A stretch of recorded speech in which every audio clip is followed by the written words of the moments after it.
Let's talk about how you start your asylum claim.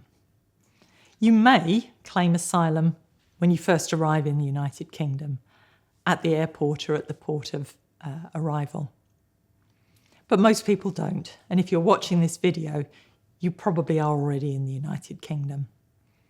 If you're already here, then to start your asylum claim, in most cases you're going to have to make an appointment to go to the Home Office in Croydon. There are special arrangements if people have been detained or if they're destitute and it's urgent, but otherwise it will be an appointment for what's called a screening interview.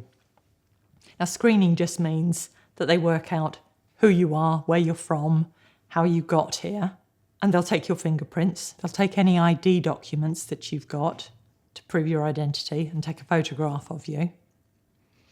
And they'll also ask you to say in very basic terms why you're claiming asylum.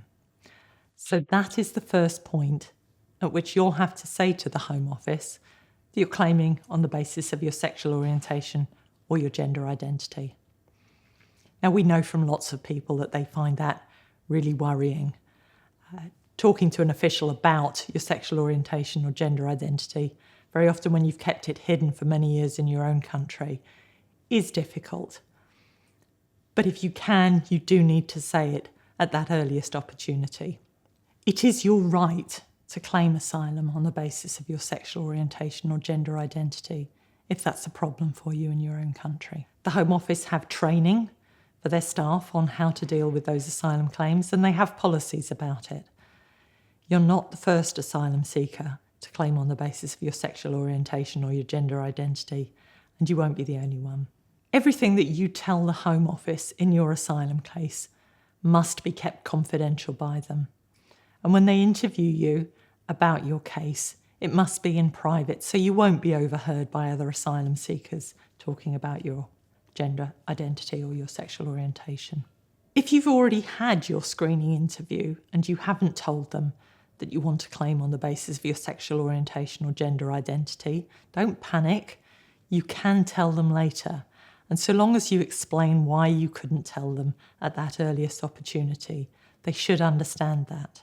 When you claim asylum, there is a risk of being detained by the Home Office. But that risk is small. Most people are not detained.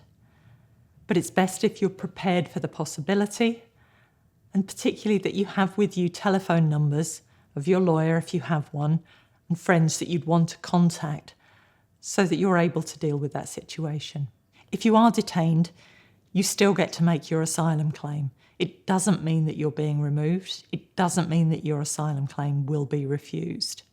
If you're not detained, it is very likely that the Home Office will ask you to report to one of their offices on a regular basis to keep in touch with them. And at this stage, if you need it, you can apply for asylum support and accommodation if you can't provide those things for yourselves.